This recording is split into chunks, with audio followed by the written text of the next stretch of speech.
Mic, camera, action. Do you recognize these people? Because your daughter will. They're her new parents. What's her name? Piper. That's the man she'll grow up calling Daddy. Unless you do something about it.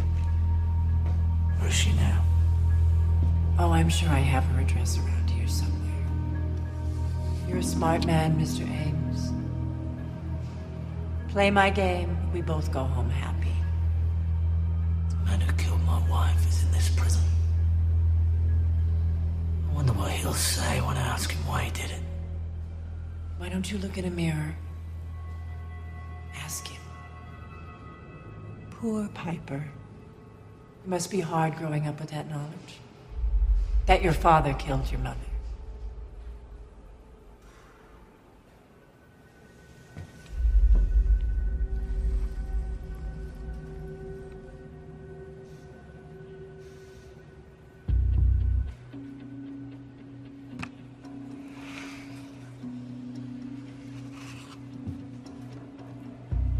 You wanted a monster. Well, you've got one.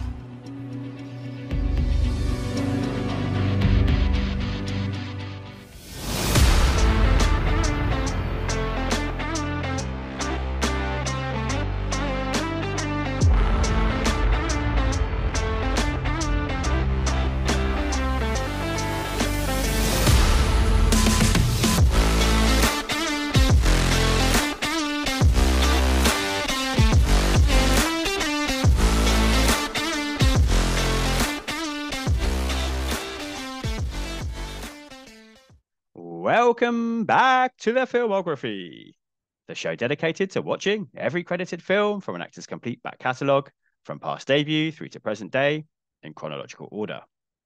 Each episode, I'm joined by an esteemed guest to watch and discuss the next entry from the Focus Filmography and consider how it ranks amidst their career and whether we can trace any typecasting trends or topic traits or theatrical tics. For episode 19, I'm joined by triple threat teacher, podcaster, and author Tony Farina to discuss the 19th big screen appearance of the Stath in the Corman-produced, Paul W.S. Anderson directed Death Race Redux. We watch, you listen, and hopefully watch along too. So, Tony, thank you for joining me once again to discuss another petrolhead entry from the Stath's filmography following your previous appearance on The Italian Job. Yes. Listen, I mean, this is I love Death Race 2000. I'm a Roger Corman head. He loves cars, obviously. I guess. I mean, my God, there's like, remember Eat My Dust that they did on VHS Strikes Back? I do. Yeah. You can see there's actually in the original Death Race, there's some of those same shots. And I know he produced those, he didn't direct those, but there's definitely some Corman things where he's one of the first people to really put the camera on the hood and give you that POV, and then he'd speed it up. You know, like that was him. A lot of speeded up in 2000. Oh my God. Oh my. There's crazy. That is, except with Stallone's dialogue. Everything else is pretty sped up. But anyway, so yeah, when this first came out, you know, the new Death Race 2008.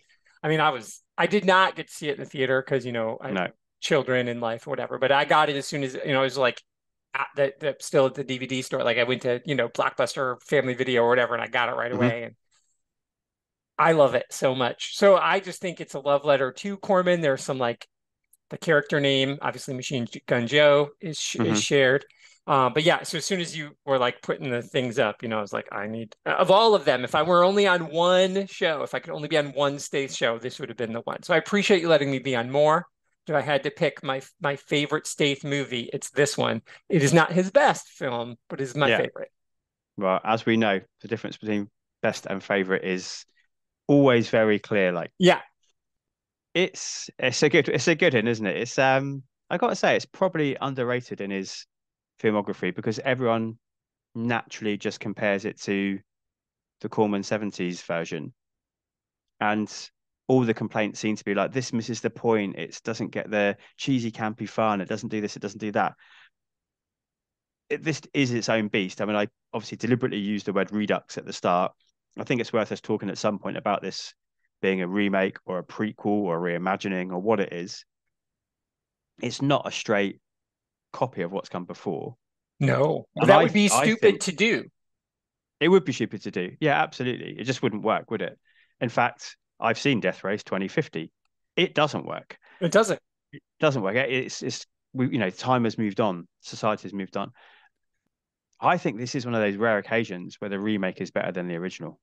Oh, yes, without a doubt. And I mean, I love the first one. I watched it again last night as just because I wanted to refresh my mind. And it is still delightful. I still love it. It has its charm. There's no doubt about it. Yeah. But they're saying different things. Corman says things on accident. Sure. Anderson, whether it's clear or not, in all of his movies, he's saying something. Even Monster Hunter, which was really a pile of garbage, but of course I saw it because it's a Anderson movie and his wife is in it, and that is catnip for me. If Anderson directs a movie with his wife in it, they can take my money. That is a fact. Yeah. But like his remake of Three Musketeers is an underrated gem of a film. All of the Resident Evil films, he's saying something. He's just saying something different. You made a face. He's saying my wife is a badass. No, but I mean, and again, he does not stick the landing most of the time. But he's definitely always having fun. And I think he is not subtle. No, he is not subtle. And that, we talk a lot, don't we, about text and subtext. Yeah, he's a guy that is all text. All text all the time. So there is something happening here. And when people say you're missing the point of the Corman thing, Corman's thing is, like, you can tell Corman didn't have a lot. I mean, he's produced this, but there's no boobs.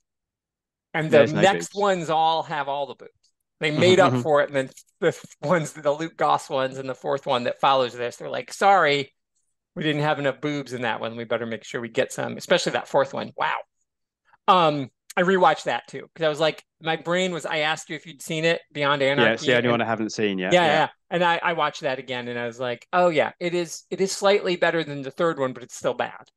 Like, it's not good. It's just because Danny Glover is Danny Glover. But that one was like, let's just make sure we have all the nudity because. And Corman was like, yeah, because that was always his thing. Like in Rock and Roll High School, it always made him mad. Like, it wasn't like they didn't do the Carrie scene. They didn't do the teenage girls in a shower. Yeah, sure. I mean, I'm not. Let's not dwell on that for too long, I don't think. But you know what I'm saying? But no. But my point is, that's always no. Well, I mean, I'm not sure it's a good thing that Corman is saying that I didn't see enough teenage boobs in the shower. Exactly. Well, exactly. I mean, he wanted them to be adult women pretending to be teenagers. Yeah. That's not. But I'm sorry. That's still right. I know, but that was always his thing, and which obviously there's just like random nudity in the first Death Race, and so when Corman makes a point, it was always on accident. It was always because the director or the screenwriter was like, Roger Corman's letting me make a movie. I'm going to sneak something in there, and so have a layer in here that he doesn't care about, because he's like, as long as there's some boobs, I'm good. You give me blood, you give me boobs. You give him the double B's, and he's set to go.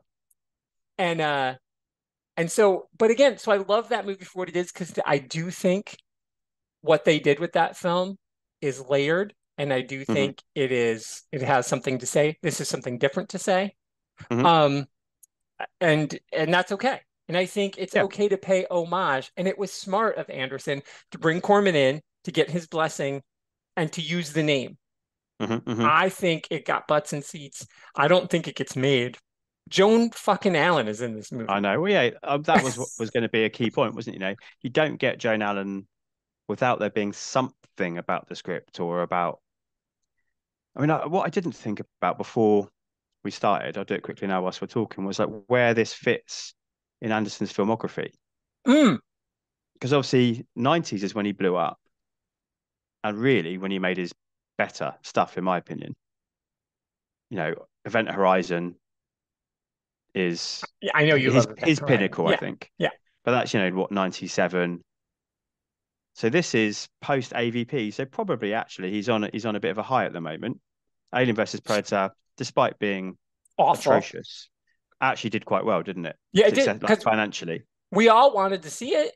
Well, exactly. Yeah. So I think, I watched a few behind the scenes thing, and Jane Allen was like, I wanted to do something different. I wanted to break out of my typecasting. That makes total sense. But she wouldn't have just picked any old shit. She picked this because was a proven talent probably at this point. He'd had some success with AVP. He's a genre filmmaker, isn't he? Like Resident Evil again, that made good money. He At did least the Kurt first Russell one. Soldier. Yeah. Did you not like that? We're bringing that up as a good thing, are we? No, but I'm saying like he worked with Kurt Russell. You know what I Yeah, mean? Like yeah. Joan Allen's Absolutely. like, He's worked with stars. yeah. Yeah. No, But I'm yeah, not there's saying definitely Soldier was a good movie, but I'm saying like he's like got Kurt Russell to work with. You know what I mean? It isn't just I do. he's got his wife to be in this movie. No. And again, Event Horizon was everything. I'm sure Joan Allen saw Event Horizon and was like, oh, Yeah. Oh, okay. Exactly. And yeah, this has that reality TV spin on it, doesn't it? oh, it's so good. Which I I love guess it. 2000 did have Oh yeah, as yeah. well. Oh yeah. But that All was their much more microphones just about say the TV on them. yeah. And that was my little, I did a little bit of an extra welcome to in the intro there in homage to 2000. I Yeah. decided after doing welcome back, I couldn't be bothered to keep it going all the way through, if I'm honest. Which probably sums me up as a person. I'll make a little bit of effort I'll and make then some. I'll just stop. Yeah, that's enough. But yeah, so what do you think? So 2000, what do you think if this one is the commentary on reality TV and like where it's going and the extremes that we may need to go to entertain people, which, I don't know how far off we are. In the UK recently, we had a show. It fails me right now what it was called, but it was a group of celebrities in like a Big Brother style house doing like challenges, but it was all in the pitch black. Like they lived in pitch black constantly for like 7 days or something, or 10 days. And it was just night vision that was captured what they're doing. And it was like a psychological experiment to see how they cope with it. Like that is getting to the point of near torturing people for entertainment. So, we're not far off this being real, I don't think. What do you think the 2000 was about? Well, I mean, I think there's two things there. I would say this is obviously that, but this is also like America does have private prisons. That is a real thing. Like that's not fake. Sure. So that is a commentary on the prison industrial complex that is like, and but that is a real thing. Like in America, private prisons make a shit ton of money. And right. How you make more money is keep people in jail. Like private prisons, just like private student loans, when you privatize things and it's now for profit, like prisons there shouldn't be profits in prisons. So that is part of it too, where, and obviously our voyeuristic thing and our inability to be, to just think for ourselves and, our love of violence, all of that is there. And I do think, so I think 2000, this came out in 75. It actually, I believe it or not, until yesterday, as I was totally doing the deep dive, I'd never read the original story that 2000 No, was. I've looked for it as well. I found it hard to find. I will send it to okay. you. Thank you. I found it on the Internet Archive. It's in a whole collection of short stories that is got the short story The Sentinel that 2001 is based on. It's got the Reanimator story. It's got this. Okay. It's got like all of these amazing, like really over the top science fiction movies that were and not that. And I'm sorry, people like 2001 is really good, but Kubrick drives me crazy sometimes. It is. I get it. I wonder how many listeners I just lost. Sorry, and your sister's yeah. What's the crossover between the Stath and Kubrick? Actually, probably pretty small. But I'm not. Listen, I'm not saying whatever. That's a different show for a different time. But anyway, so there's this whole collection. So I'll send it your way. It's from the Internet Archive, and you can like scan the whole book. So anyway, the original story was pretty interesting. It was again a commentary on, so some of the elements there about running people over, and like the points. And so I feel like 1975, Vietnam had just ended. Yeah, sure. And America, so this is me, America had gotten used to watching war on TV.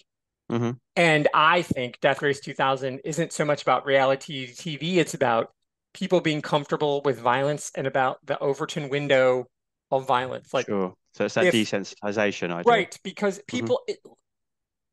I feel, as people who are non-violent, you and I, but we love violent movies, like I think there's actually something to watching violent movies, watching Buffy, watching Kung Fu, doing all that stuff, the original Kung Fu with, Carradine, because of course you have a white guy as the star of Kung Fu.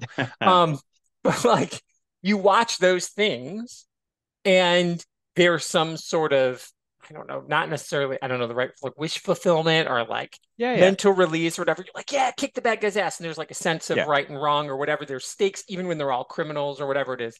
It's the same with horror, isn't it? You get the high of the fear, and then you get the rush of the endorphins, but then you get the release without knowing actually your life is at risk. Yeah, absolutely. Exactly. So I feel like, but in real life in America, the war, the Vietnam War, was on TV every night for years, like literally like reporting live, this is happening. And that's disturbing. And like then in the 90s during Operation Desert Storm, we did it again. Wolf Blitzer, who's one of America's best loved journalists, he got famous for being a war reporter during the first Gulf War in the 1990s. So he would go live and we embed reporters with live action. And then I call it war porn. It's one of those things that the cable news networks do where it's like, we launched a thing, blah, blah, blah. And they will show the same thing of like the, missile shooting. You can only think about what that is over and over. Sure. And when Russia invaded Ukraine, of course, we got as many live shots of that as you can get. We're going to show this hospital blowing up. No. Just tell me. I didn't tune in for that. I don't want to see that. So all of that to say, I think that's what Death Race 2000 was about, is that commentary of you, America. This is the next logical step. Now that there's no war for you to watch every night, we have to create war. And I know this is saying it's the 20th, Death Race 2000 is the 20th Death Race. And there's that weird thing in that one about the him being a globalist and he's always in France or he's always somewhere else. But like we're at war with the French and there's this whole American thing that I've heard Americans call the French the rifle droppers. Right, it's like, wow, your history's bad. Like to think that we wouldn't have a country if it weren't for the French. So let's calm down. Your country knows all about battles with the French. But, and again, Vietnam, there was if the French had stayed in Vietnam, there's an anti-colonialism thing there. So I think there's all these layers in this silly movie where at one point in time, the principal from Rock and Roll High School gets in a naked slap fight with a different driver for no apparent reason. So that's the problem, is you can't get past that. Yeah. Yeah.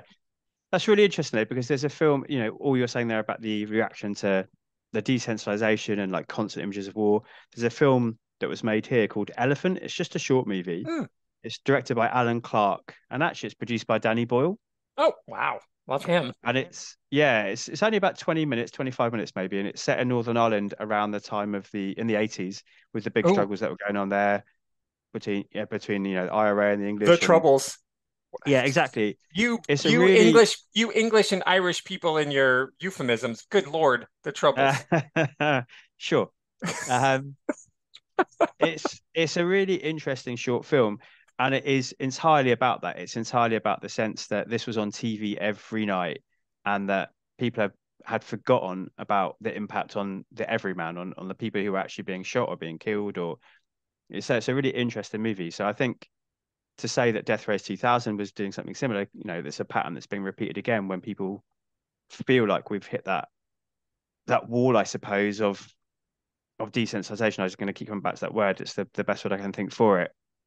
That they feel like they need to make some art in order to deal with that. That's really interesting, because that is totally dropped from this Death Race, isn't it? There is no points for hitting people. Bystanders. There isn't really any bystanders anyway, but as this is all set in a prison, but there's no additional points. It's just about winning the race, isn't it? Yeah, right. But they do say, like, when they introduce them, they say how many people they killed. And of course, lists. They do. The whole purpose of lists is to tell you his name should have just been exposition instead of list. Yeah.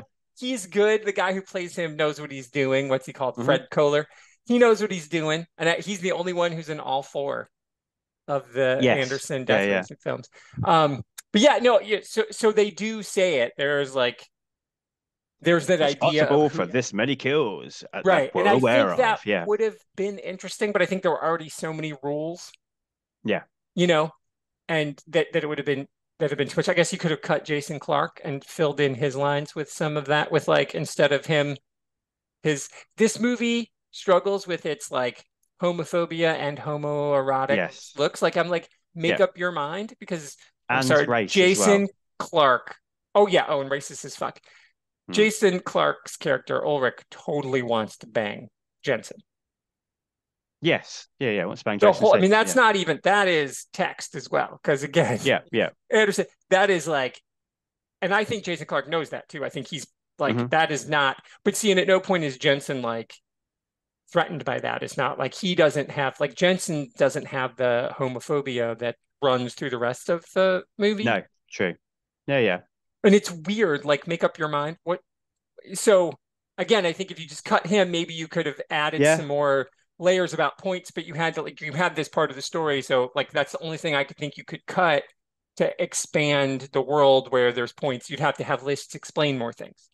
Yeah, that's true. I mean, I think he's there because this film almost riffs as much on Shawshank Redemption, weirdly, Mm. as it does the original Death Race. Oh, it does, doesn't it? Wow. No, actually, yeah, I actually called it Terminal Island Redemption in my letterbox read because that's what Right. it is, right? It's Terminal Island is the name of the prison in this movie, Yeah. but it's very much a sense of, man wrongly convicted trying to find the way for him to escape with the horrible prison guard and the horrible prison warden, and they're exploiting the people that are the workers there. And yeah, it's definitely inspired by Shawshank. Nice. Yeah, for sure. And then Ian McShane's character, because he doesn't like Red doesn't really need to be there. Like Yeah. Red could, well, Red like deliberately fails his parole every time. And then what's the guy who does Coach get says out? that. What's that? Oh yeah. But yeah, Coach Ian McShane's guy does say that. He says like, Yeah, I'm here by choice. right. I've I don't already want to been leave. released. Yeah. Because I can't exist outside the prison yeah, system. the So yeah, librarian in Shawshank, right? yeah, the one He who has the tries to bird, commit isn't it? crimes to come back in. Yeah, because and then of course he ends up. I can't even remember what the character's name was. How sad. So anyway, yeah, I know that's a great point. I think that is a really, because that is, regarded as one of the greatest films of all time. So of course Anderson probably Yeah, agrees. I'm sure he does. Yeah. And Death Race is a good bunch of fun, but it's not one of the best films of all time.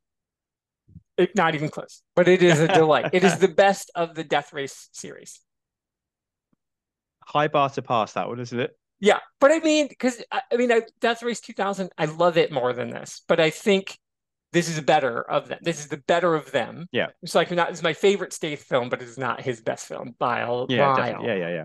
But it is just a joy, and I could watch it over and over. Like watching it again for this, I was like, just had way too much fun, and then I had to go back and rewatch the original, and rewatch the fourth one, because that's the one I'd only actually seen once because that one actually came out in like 2018.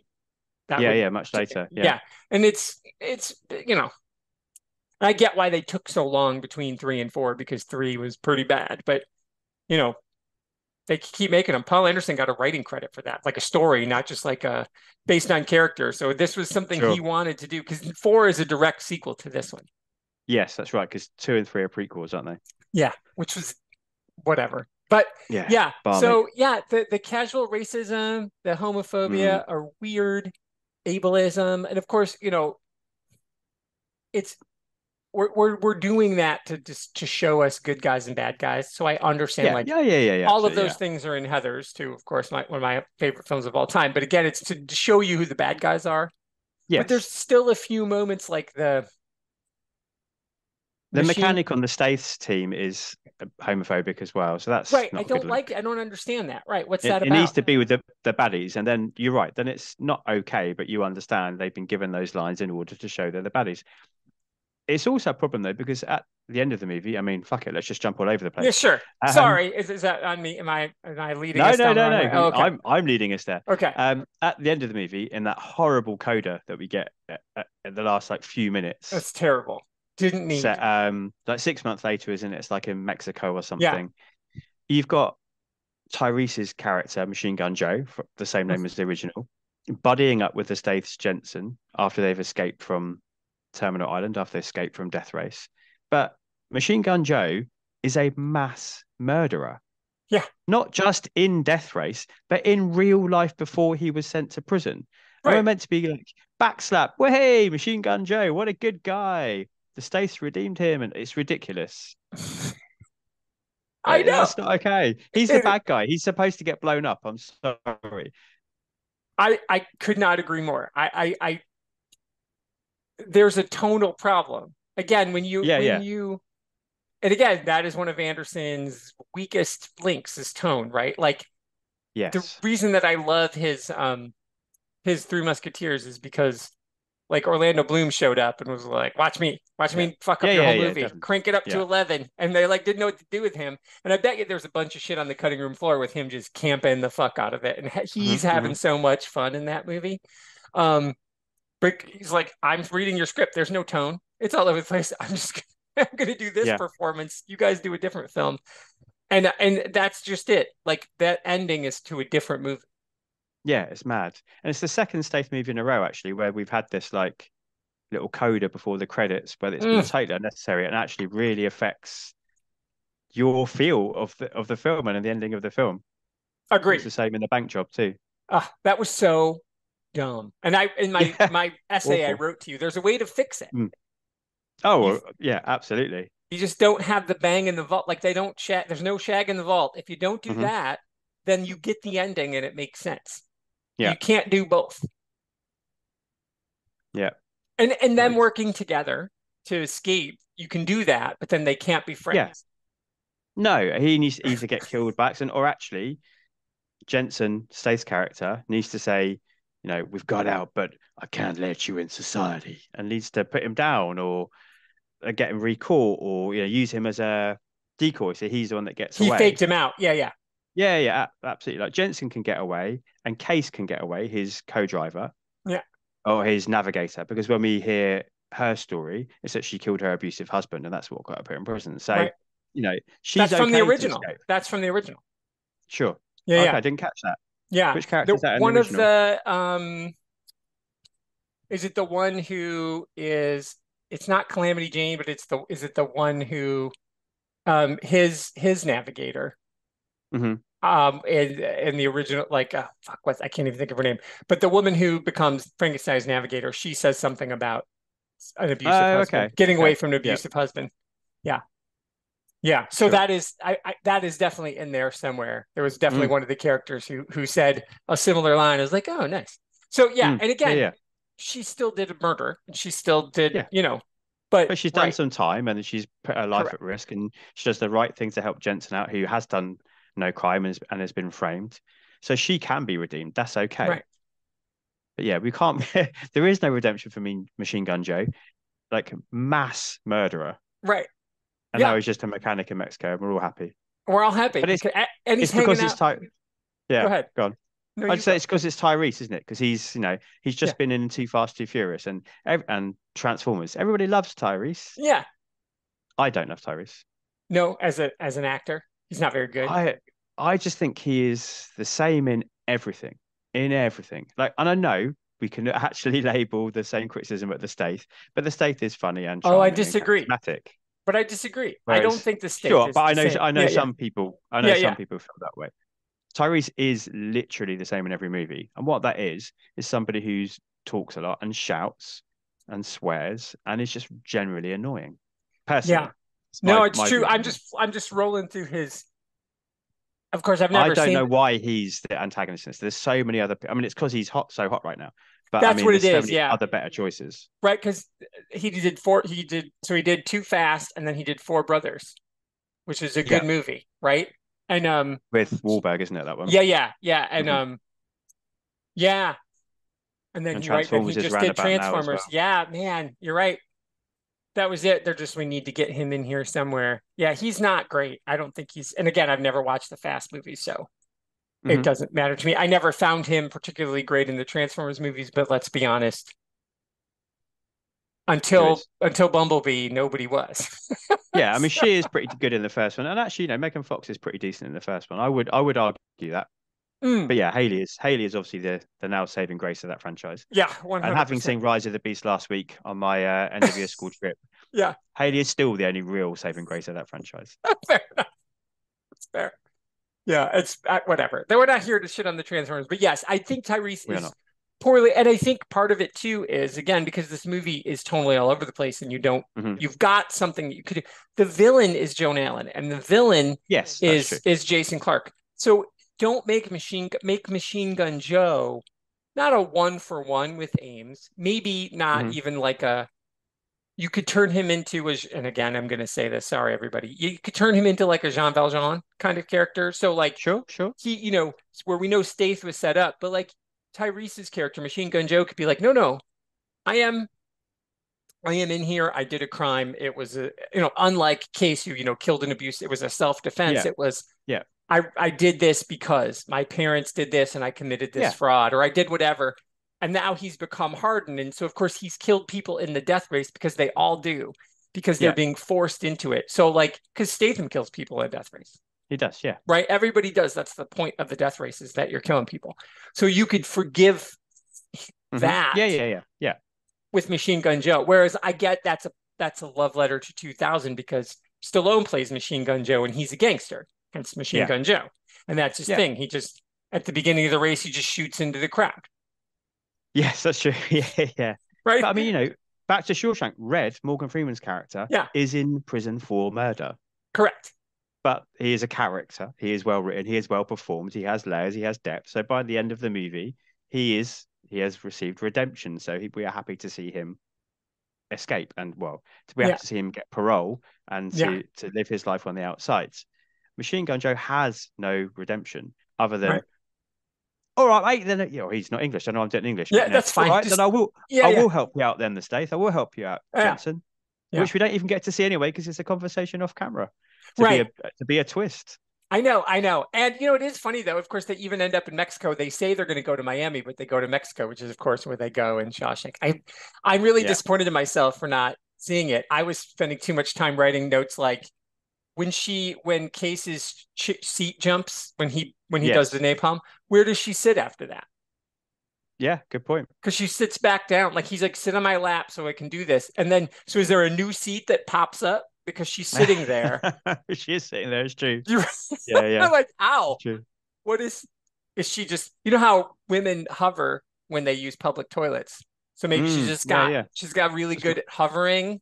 Real good, like crouching, squatting skills. Skills. But what is she leaning against to do this? I don't know. Real good thighs. Real good quads. I know. It's like I was too busy, but I love that you did that. So now, obviously, darn it, I'm going to have to rewatch this with the Shawshank. You do need to do it. It's true. Yeah, and make a 1-for-1. I love it though. I do. I think you're so right because it does. Because they say Miami, but they end up in Mexico. I'm sure it says Mexico, doesn't it, at the end? Yeah. But he says, I'm going to go to Miami, and then Stath is like, I'll meet you in Miami. Is that not where the Stath's son is? His daughter. No. It's Machine Gun Joe wants to go to Miami. Oh, okay. And then Stath says, I'll meet you there once I get my daughter. And then it says Mexico. Oh, okay. Yeah. What did you think of the now we've done the end. Let's go back to the start. We're done. Yeah. What did you think of the first, before he goes to prison, before he's framed for the murder of his wife, which I guess we should talk about the fridging as well at some point. Oof. What do you think about that first section? He's like working in a steel mill or something. He's working in some industrial, and there's a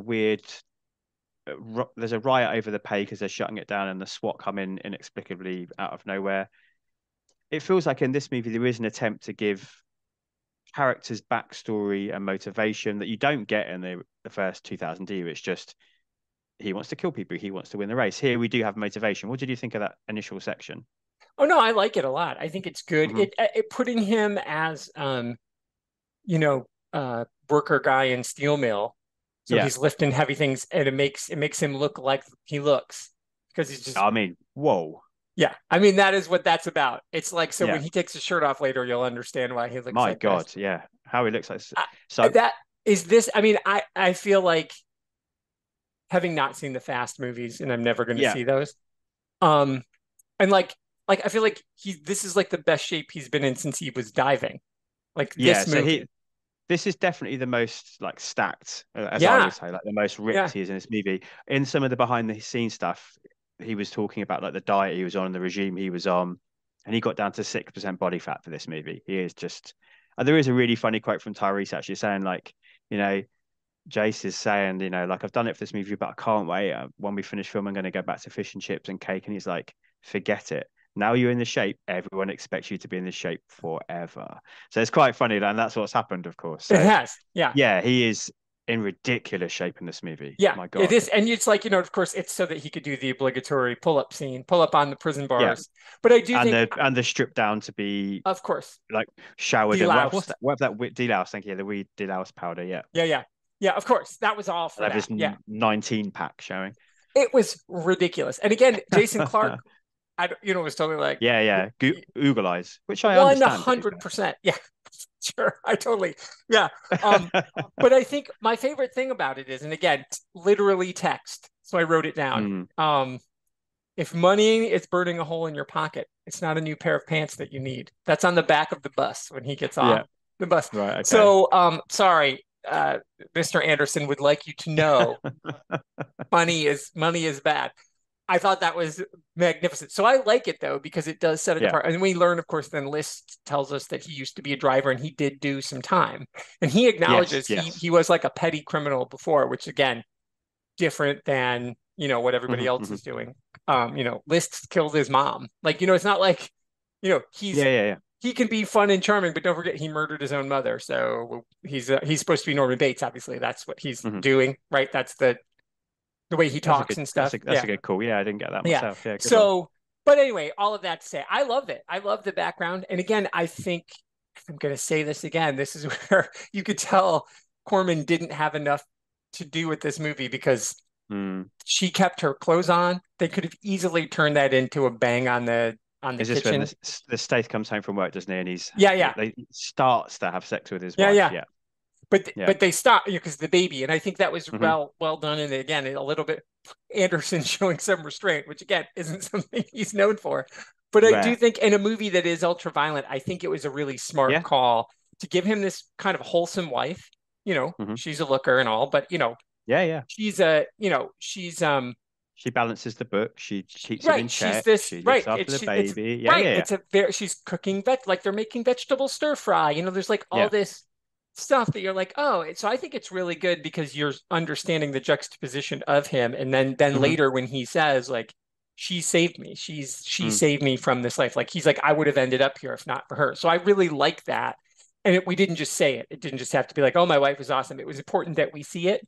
So we only spent 15 minutes there, but I think it was an important 15 minutes. And it also, he fights with the cops. You can see him, you see that he's a badass, like he gets into that's a weird moment. I don't really understand why they turn up, but what I do believe is that we cut from the start of this kind of riot and the Stath gets knocked down, but then he gets a shield and he gets up and he's fighting them. I do believe that, but basically he wiped out the whole riot police. 100% true. Because the next time we see him, he's just getting off the bus, as you just said. And he's dirty. So So I totally believe he's knocked all of them out and saved everyone at the mill at the factory. I believe that, but he still only has $300. Yeah, I know, it's weird.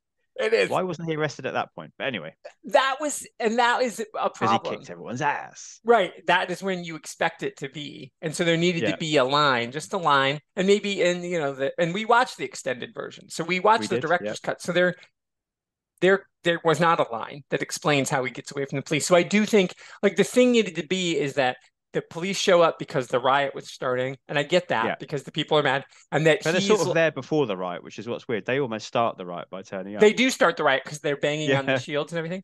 So I just think maybe there's a comment there about without a doubt there is. But I just think he should have not gotten into a fight there.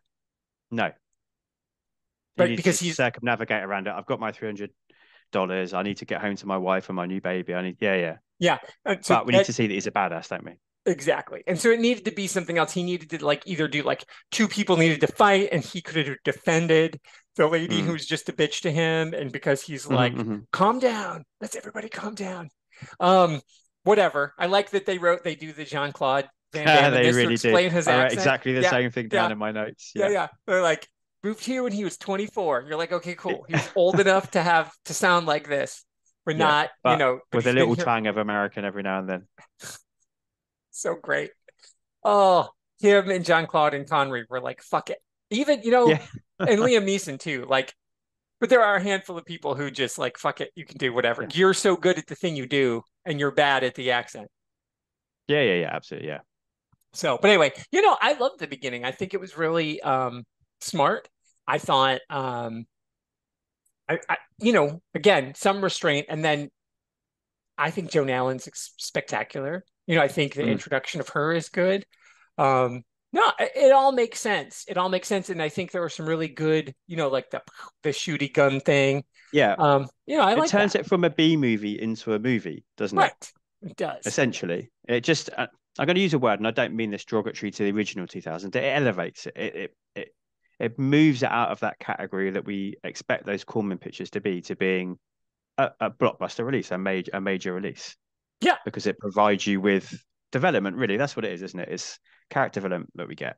Yeah, because Death Race 2000 is like 80 minutes, whatever the minimum is Mm. to be a feature. That's what Corman was shooting for. Is it 80 the So number? it's something like 62, actually. I think it's Is something it quite really? Oh, short. okay. Yeah, I yeah. for some reason I thought it was okay. Well, whatever, because I think Death Race is like 80, 78, 80, It's whatever. It's like very short, isn't it? Yeah. because there's no character development, there's nothing, but we have to stop twice for naked massages along the way. We need to make Yeah, sure we that's work right. those Yeah. in. So like these are the downtimes. Is St. Louis and Albuquerque. We have to make sure that there's time for naked slap fights and rub downs. Um, so bizarre. So yeah, he's not again the secret stuff that gets into Corman pictures. To me, that's the joy of Roger Corman is that when he's not directing it, you still see his stank all over it. But Yeah. it's the filmmakers who are like, I just am going to use my chance to make. I'm going to sneak it past you because you're not paying attention. If that woman has her shirt off, I can do what I want, and Hmm. that is the trick. And so this movie says, okay, we're going to give you the male gaze later when there's a bus of hot ladies, We need to talk about that scene, 100%. without a doubt. But we're going to make sure we give you, like you said, it's still elevating it. And I think that is with all of Anderson's films because he definitely Hmm. likes to use the camera to ogle his wife in Yeah. the Yeah. Yeah. always. So it's not like he's equal opportunity. It's not like No. when Kevin Smith had Joey Lauren Adams in Mallrats, he made sure she took her shirt off. But when they were dating and chasing Amy, he didn't let her take her shirt off. And Yeah. she's Sure. Yeah. commented Yeah. on that. She's like, Yeah. "What? Why? What? I mean, what difference is anybody can go back and watch Mallrats? Yeah. Yeah. Yeah. That's Sure. that's Yeah. already on film. It makes more sense for me to have my shirt off in this movie than it did in that movie. But because it was she was his girlfriend at the time, and so Hmm. he's so weird. But then like his own wife posed in Playboy later, and he's fully dressed while she's naked with some dude. Have you ever seen that shot? I haven't. No. He's a Maybe that's. weirdo. He's such a Yeah. weirdo. Yeah. Anyway, we definitely get that later, which we'll definitely talk about the bus load of attractive women scantily clad, because that's how you navigate in crop Sure. Yeah. tops Yeah. and tight pants. Um, but, but yeah, so I do think it is an interesting juxtaposition, though. All of that to say, and this is my question to you as the film guy, Hmm. Anderson, like you just said it so well, he elevates Corman's things because he's turning it into a film with a story where it's well written and there's a callback and there's like little nuggets of writing and obviously, like you said, the coach's whole comment, like I could leave, but Mm. the world is bad for me. Like, you know, who's good, what is good, who's a convict, all that stuff. I think Yeah. there's, because the villain is the warden. And so Hmm. there's this amazing commentary, but then still have to make sure that the women are wet and sweaty and we make sure we linger on their ass when they're walking. We do. Yeah. I mean, Why is that? What is does that then I mean, did, we're saying we're elevating the picture, so we're bringing it back yeah. down 2 floors. Like we've risen to floor 5. Are we back down? We taking the lift back down 2 floors because of that? I don't know. It's difficult, isn't it? I mean, this is a guy's movie, isn't it? This is a Sure. guy's movie. It's cars, it's violence, it's fighting, and it's girls. Yeah. So it's still playing in that exploitation, isn't it? So I don't Sure. think, and it is. I'm going to use this word. It is. I'm going to use it in air quotes so that people can't see. Classier, Yeah. because like, there is no obvious nudity. There's no like. But yeah, that scene is hilarious. So for those that haven't seen the movie, all the drivers are out on the track waiting to start the first stage of the death race. It's always 3 stages every 3 days. And the prison truck for the women's prison turns up and they all have female navigators, don't they? Except for Machine Gun Joe. Except for Machine Gun Joe, because that's not what he's interested in, we're told. And yeah, they all get out, and it's like a Beyonce music video or something. It's like, oh, the single ladies. It's not that song, but it might as well have been. And they're all getting off the bus and flicking their hair, very much like Nick Cage and Con Air. Yeah. Like flicking their hair. That's an excellent shout out. That is it exactly. As you say, the camera pans down across their breasts, down to their midriffs, which are all out, comes around behind them. I mean, it just made me think it was like a 2-minute music video in the middle of this movie. And that is what music videos were like back in that era. No, that's true. To be honest, I don't watch music videos anymore, but it might still be the same. So if it's going to be on MTV or whatever music channel you've got at 2 o'clock in the afternoon, why can't it be in Death Race? Yeah, no, I'm not saying that it can't be in Death Race. And I just, like you said, it's when we did Angel, when you first meet, when Alexa Gwen. is, Gwen shows up. Yeah. And there's I knew where you were going straight away. Yeah, there's a lot of like, Electra vibes with her, obviously. And that camera, boy, really. Yeah. It takes in that costume, doesn't it? Yeah, it does. And by costume, I mean lack of. And it's the same thing with Case, because you do all the single ladies get off the bus, and then when Case gets out, who's his navigator, played by Natalie Martinez, and she's fine. It's her first role. She's good, actually. Yeah, she's right. I mean, she's a model turned actress. This is her first role. I think she's pretty good. It's just tough because she shares almost every scene with the Stath, and he's so charming. I buy that she's into the Stath though. Oh yeah. She makes some serious eyes at him, and he makes them back. I mean, fair play to both of you. I understand both your positions here.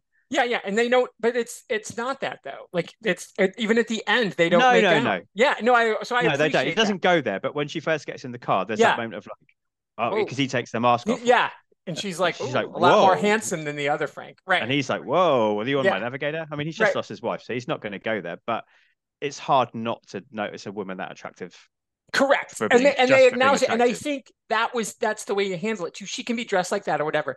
But it is, there's that scene where it's specifically her and it walks around and she's walking away and it literally just stops. Like her head's not even in the picture. It's it's proper, is it a stunt ass? What are we doing? Objectification. Yeah. Wow. It's crazy. So what's the shot? What did you call it? I mean, I just made that term up. There is an official term, but it's like they've bisected her body, haven't they? So it's like bisected objectification. Yeah. I love that. That is officially going into all the film books going forward. TM, I am Jack's music. Yeah. So that scene is ridiculous. But so here's the question. But I think it knows it's ridiculous. That's what I was just going to ask you. Does it know? Yeah. Is it definitely? Is that the thing? Because they keep their clothes on. So it is lingery, it is leery, it is definitely male gazy, because like you said, it's dudes watching, but it's also like, we're not going to give you what you think you're going to get. Even all the people who clamored and got the unrated version thinking, ooh, the unrated version, I'm going to see a side nipple, under boob. You're not getting any of that. You don't get it. Haha. Unrated just means you get to see the one guy's head chopped off. Yeah, sure. Yeah. That's all you get. And so I think I agree with you. Like, I think this is where he elevates it. And then while he does the leery, lingery thing, it's still a commentary on the original Corman. You do it, but you don't do it. And that's where Anderson doesn't direct the rest of the films. And as you get further and further away from this, it gets more and more to Corman style. Titillation. Yeah. As opposed to, well, and that's just it. There's titillation, which I think is what this is. And then there's even like, because the way that they shoot the Stath. Oh, yeah, definitely. Yeah, there's titillation, and then there's like, just there's your boobs. Sure, yeah. Like the bank job, for example. Yes. It's like, here's some boobs for no reason. Yeah, that is true. Yeah. That's not even titillation, because titillation to me is like a tease, as opposed to just like, there they are. It's not, it's like silly almost. That's the thing about the Death Race 2000. Every time I see it, every time I'm shocked. Like, I know it's coming. But it's just like, right, I forget. They're going to literally have a naked slap fight. This is so dumb. And it makes it not sexy. It's like the third Before movie, Before Midnight. When they get into the screaming match and she's got her shirt off. That is like the least sexy thing ever. And she does it on purpose, right? I mean, that's intentional. And Julie Delpy's like, she wrote that movie, so she wrote that for herself to do. She's like, we're going to do it this way, and we're going to make everybody really uncomfortable in a 3-minute fight scene with my shirt, not off, but just down. Like her shirt is just pulled down. It's so uncomfortable and awful. And to me, that's the commentary. So I would love to give Anderson I'm not saying he's, Linklater. I'm not saying that, people. I've lost all your listeners now. I'm sorry. First you were first you were dissing Kubrick. Now you're No, saying yeah, Anderson is better than Linklater. yeah. I'm not saying that, but I do think I do think though there is something to that, and I want to give him the benefit of that doubt because I've seen him in other Yeah, films. You know, in the Resident, his wife's got her shirt off in every one of the Resident Evil movies. So again, yeah. he's not against that, but he chose It's self deliberately not to. yeah, it's self-awareness, and it's as far as I think in this movie he's willing to push the corny humor. Mm. There's only really this, I think, and maybe when the guy gets run over by the car. I can't think what his name is. There's one of the I think he's called like Killer or something. When Gunner. he is it when he's like, you can crash my car, you can do this to me, but you can't Oh, kill me. Grim. And then It was Grim. Grim, and then Yeah, around yeah, the yeah, corner like comes Machine Gun Joe and yeah, squishes him. So yeah. that's the only two kind of corny-ish moments, I think. But they're both self-aware, and because again, watching this behind the scenes stuff, the buzzword was gritty, gritty, gritty, gritty. Was We're it? going to make this. Yeah, we're going to make this gritty. We're going to make, which was kind of the buzzword in filmmaking at that time. 2008, we had The Dark Knight, gritty, gritty superheroes, gritty Uh, death race. So it was the buzzword, I think, around the time. Fair. That's totally fair. I get Yeah, that, yeah, and it is. yeah. It is. Um, Yeah, yeah. It's and again, grimy. The prison feels like a real prison. The cars feel like they could be real cars, which they do not in 2000. no, They just like they're made up. Have you ever seen the Red Bull soapbox race? no. Do you know what? Do you know what that is? Uh-uh. So that's just when like amateur people they design like a soapbox. Like Yeah, yeah. they build their own frame and they build it in the design they want. People make mad stuff and really elaborate, really skillful stuff sometimes, and they have to drive it down like an obstacle course. Like from the top of a hill and it just rolls. Absolutely, It's yeah, like an yeah, old timey boxcar derby. yeah, Yeah. Okay. 100%. But Yeah, it's yeah. like sponsored by Red Bull and people like spend a lot of money and time to make these, and that's what those cars in 2000 look like to me, like something somebody's made in their garage at home out of Yeah. cereal boxes Have you and ever seen? polystyrene. Have you ever seen Idiocracy? I have seen a So Hydroxy, the yeah. Dildozer, Sure, yeah, I yeah, feel yeah, like yeah, is Stallone's car. Like, because that rubber yeah. knife that's It's on the true. front of it, every Yeah, time yeah. I feel like Mike Judge was like, I'm gonna make the Dildozer this. Yeah. Yeah, that's well, no, because the Dildozer's the big thing, but the thing that's on Joe's car, I know what I mean. It's got like yeah, it's like the it's like a big Vietnam style knife, isn't it? Like you yeah, see yeah, Rambo right, holding. Yeah, yeah. But it's like rubber. You can see it. It's so. And there's a couple of like really close shots of it. You're like, don't do that. yeah, yeah, yeah, yeah. Your film, because they're shooting on film. The nice thing, though, I do have to say, having watched them back to back, film is so pretty, man. Sure. Yeah, yeah. It makes a big difference, Even a doesn't it? bad, janky, that's gritty. I'm sorry, like Mhm. Corman is dirty, but he was shooting on film, and that's part of the joy. Is like you only get one take. Yeah, You yeah, know, like him and Ed Wood, they're just like, look, we got to save money, so this is it. You got to get it right, or we're not. We like part of the problem with the Ramones for Rock and Roll High School is most of them couldn't remember their lines, right. Yeah. and so there's like that's why Oh, some of it's the not lines noticeable. don't. That's why some of this stupid thing, like the teacher Joey says Mr. Magloob, and that's not his name, and like he couldn't remember the line of the real teacher, and every time they're like say this, and then he'd say it, and then when they'd say action, he'd Print. say We got Mr. it. Magloob. So they just left it in because they're like, we Yeah. can't keep shooting this. We can't.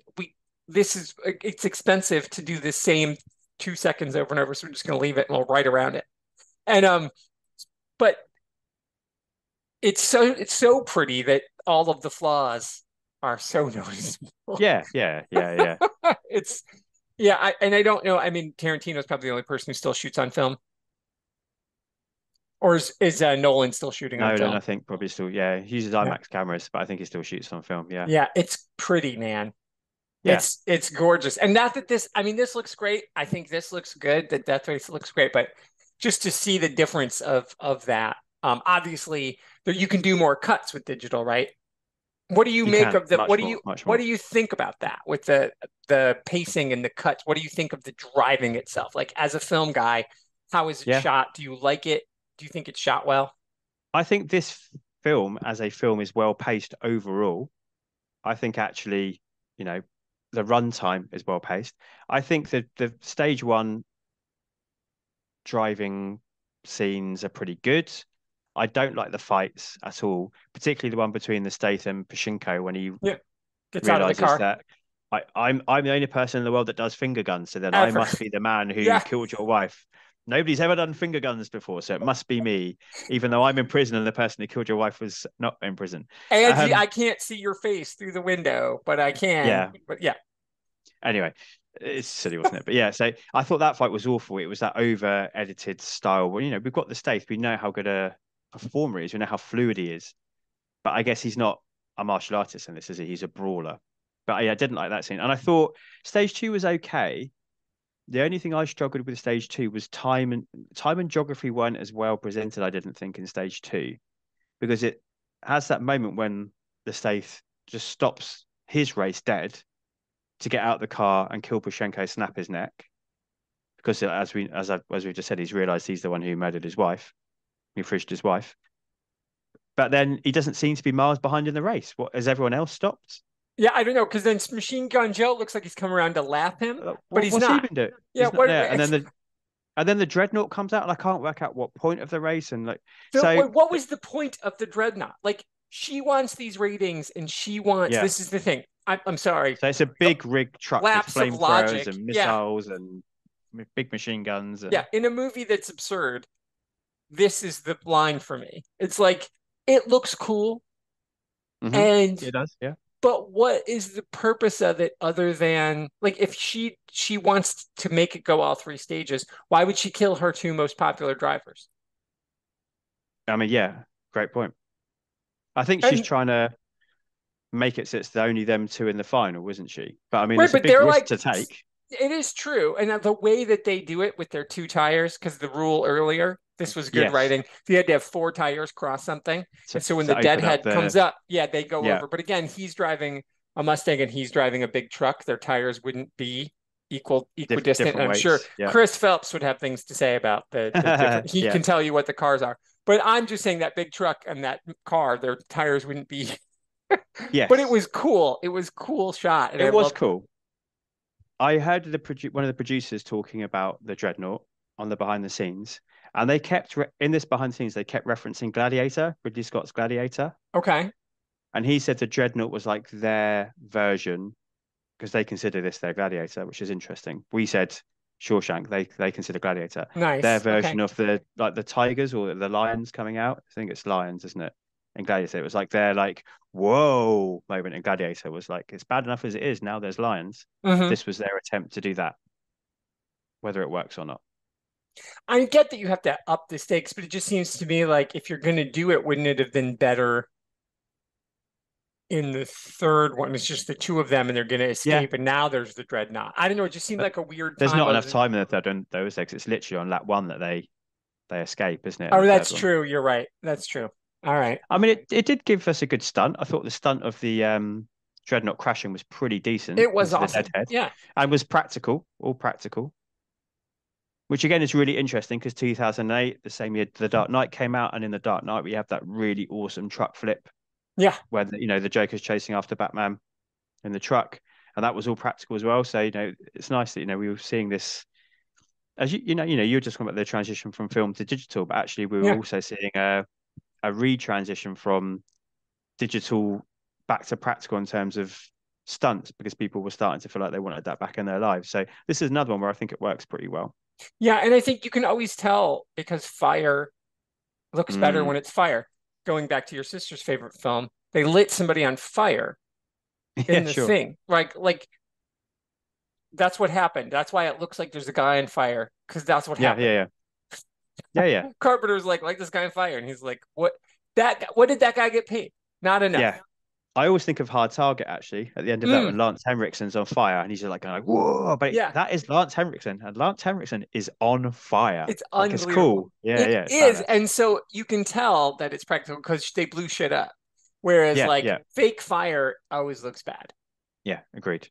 And I think it looks so. Anyway, so you were saying the first you thought the first stage was better than the first second stage was good, much better than the second stage.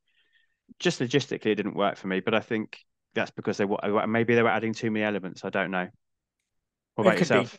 Yeah, no, I think it was well. I think the pace, like the cut, I think is good. Um, sometimes talk about Chris Nolan. I think there's too many cuts in The Dark Knight. Sure. I, That's because you he's know, not really an action filmmaker and he doesn't really have action people, I think, is why. But that's likely true. And so they had to do lots of cuts to make it look more like that. whenever they cut on the hit, it's because that person isn't a very good isn't very good at doing stunt fighting, usually. Oh, is that right? Okay, well then he I think definitely that's the needed trick better that's the crew. trick I've learned. Like, the longer takes, you watch Keanu Reeves, you watch Jason Statham, you watch Hong Kong action fighters, Oh my God. you watch Tony Jaa, you watch Yeah. Iko Uwais because they can all do that shit. Yeah, you watch Donnie Yen run up a wall. Yeah, Yeah, that's him. when it's the cut on the hit is normally because it doesn't look convincing. Oh, okay. Well, Chris Nolan does that a lot then. And Mm-hmm. so I do think that was cool. I definitely think there were real people driving real cars, not Oh, Stath, but definitely. Yeah, yeah, and I 100%. loved it. I think so. I was here for that. Stath did Uh, some driving actually. did he?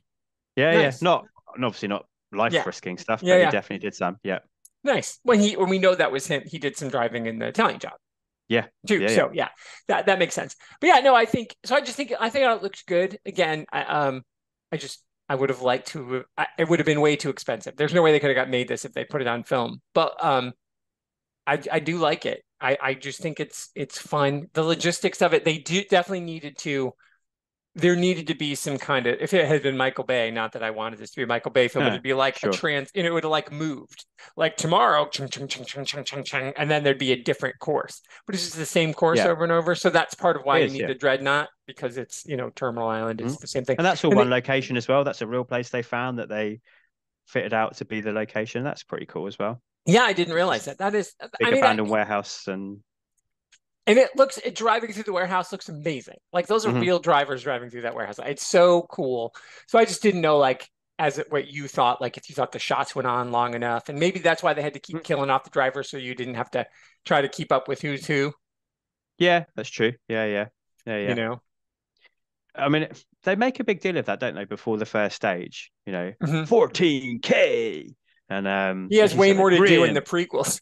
He does, yeah. All Yeah, these people, like it really amounts to nothing right. ultimately, which is a bit of a shame because I think again that I guess it's that element of like introducing your reality TV stars. It works on that level, but in terms of in the race, it doesn't really matter, does it? No, not at all. Unless it was kind of like, because I know there's like pay for the thing inside the car with your favorite driver, Yeah, blah blah blah. So I yeah. get that, and that's actually a thing that you can do with NASCAR racing in America. You Oh can, well. like, if you go online, there'll be different networks do it where you can get in-car views. Like Mhm. they'll be like, it's not like at their face, but some of them No, do it's have like they've that. got like a camera pointing Some out. of Yeah, them, yeah. yeah, it'll either be up here pointing out, or some will be like just on their dashboard. And there's Mhm. a couple that will be like in-car camera where it'll be like showing Oh, them okay.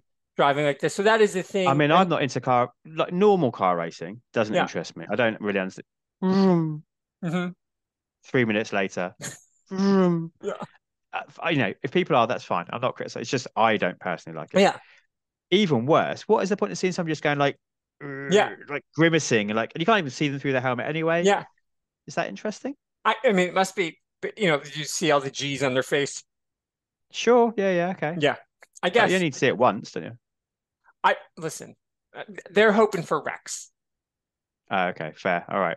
right? I mean, Crash porn. Okay. Lee's dad, or stepdad, Charlie, he was a racer and her brothers were Mhm. racers. So like they grew up racing, but like small dirt track racing, which is a lot more like this, like the big 2-3 mile racetracks where you're just like, okay. Yeah. And we've gone to races before and stuff. And it is different being there than it is watching on TV. I'm Because sure. Yeah. it Yeah. is The ridiculous. You atmosphere and feel the the, whole building rumble or yeah. whatever. Yeah. But yeah, I'd rather watch Death Race. You know what I mean? Like, Than a but I real wouldn't. race. Yeah. Like if Death Race were real, I wouldn't Of watch it. course. But of No. course, you're like, I get it. I get the appeal of what it is. Mhm. So yeah. Speaking of appeal, let's talk Oh, about the main man. Let's talk it's about the time. Stath. Yeah. So let's talk about the fact that they call again because he's Frankenstein, and that Machine Gun Joe Yeah. calls him Igor because he's the ugliest guy here. I was like, In the prison. Yeah. even Yeah. Tyrese couldn't pull that. He's not a good actor as it is, but he couldn't pull that line off because it just didn't work. Nobody believe. Sorry, nobody believes that. Even Stave, even Jensen was like, I don't think so, Yeah. mate. Let's not. No, Yeah. Let's talk nobody's about him. agreeing with him there. No. So this is this, so obviously we did the bank job last episode, which I know you've Yeah. watched recently. Yeah. And then Death Race. And then now we've got Transporter 3 coming up after this. These are all from 2008. Wow. So we keep having this pattern, didn't we? Like 2005, I think he had 4 movies out. This year, 2023, he's got 4 movies out. He seems to have this little grouping. So what do you think? If we had to pick one, well, I mean, I think I know your answer, don't I? But from the bank job, Death Race, and Transporter 3, this would be your pick.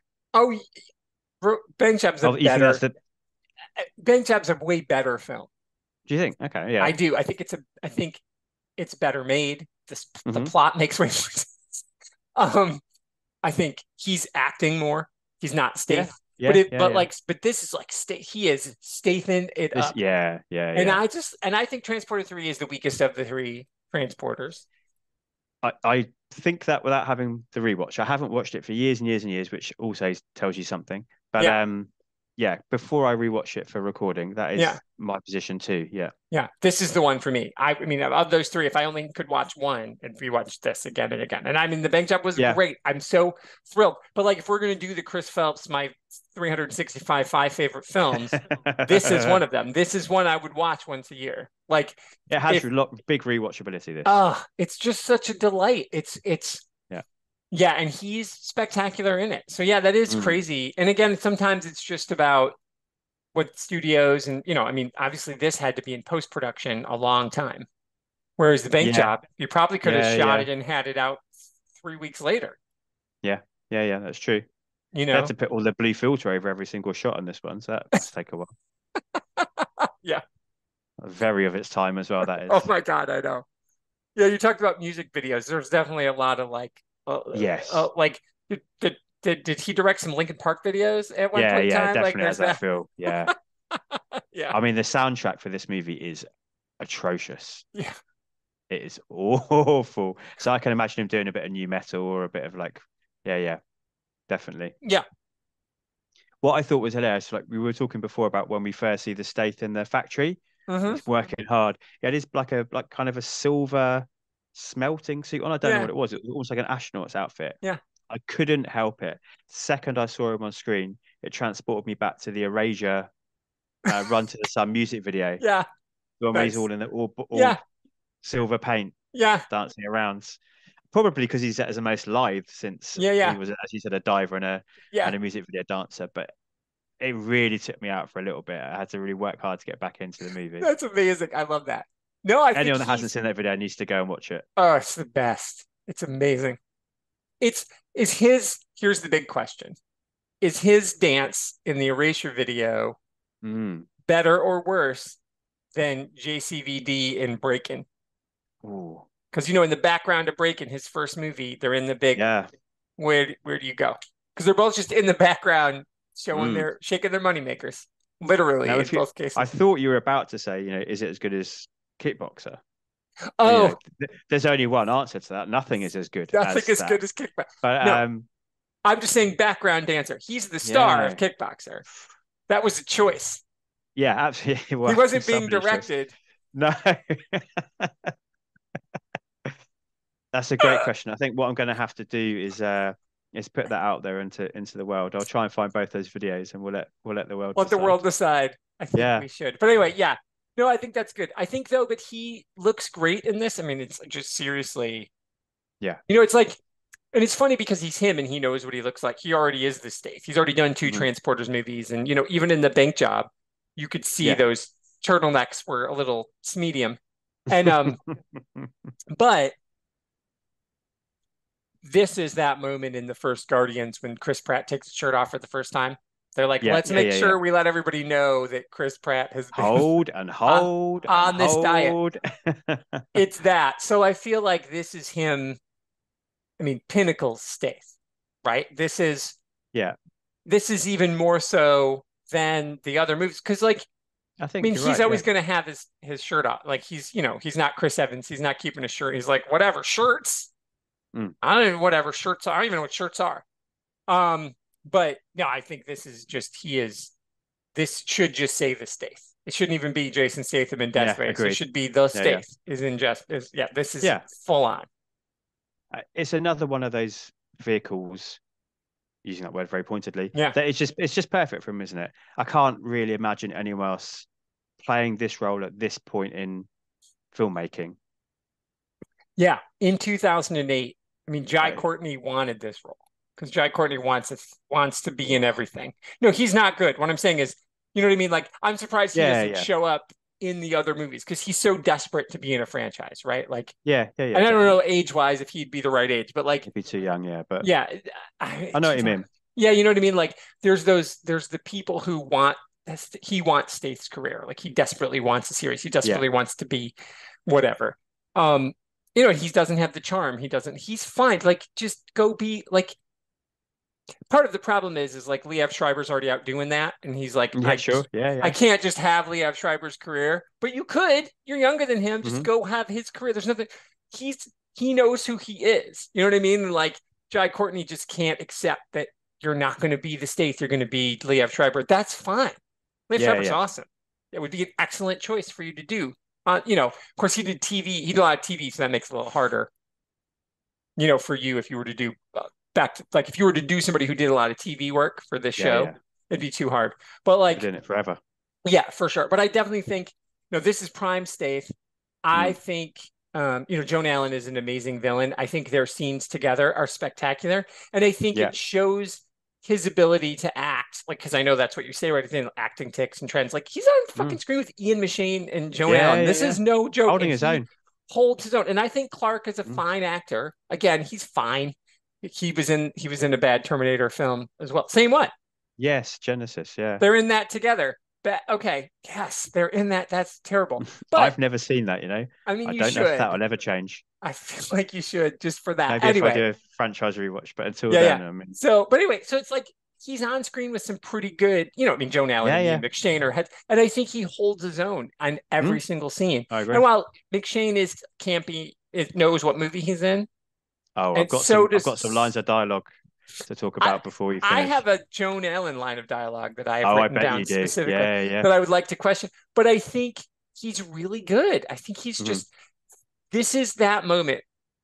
And again, I think because The Bank Job, where I think The Bank Job is the movie, as I said to you, where he is reminding everybody, I am the Stath, but I also, like, The Bank Job is what sets up Wrath of Man. Yeah. Agreed. Like, he's a badass. There's a direct line between those two, 100%. Without a doubt. And it's like the performance, the character, the way he is controlling the rage a little bit. Whereas the other one we did with the one with Chris Evans, that piece of shit. Oh, London. London. There's no, that was awful. Impotent. You can't. Yeah. It was terrible. And so he's got that controlled rage in that. And there's a little bit of control he has to have in this too, of course, as well, especially in the scene with Joan Allen. Every time that it's just the two of them on screen, it's electric. And it's crazy because she's Joan fucking Allen. And so I think it's really amazing to show his progression 19 movies in. As this is like, he's an action star, but he's also bringing that acting gravitas here. And that's why I just don't think anybody else could. I think there's nobody else who is at this stage of their career at this time who could, because he is really holding his own as an actor now. The Bank Job proves that. Yeah. But he has to be like, I'm going to be on screen with Joan Allen. It's kind of like when Jason Mewes said, I had to learn all my lines for Dogma because Kevin Smith said, if you show up and don't learn your lines, Alan Rickman's going to be mad at us. Yeah, sure. Yeah. And he's like, I don't want Alan Rickman to be mad at me, so I better learn all my lines. Like, which of course is not true, but that is what he thought.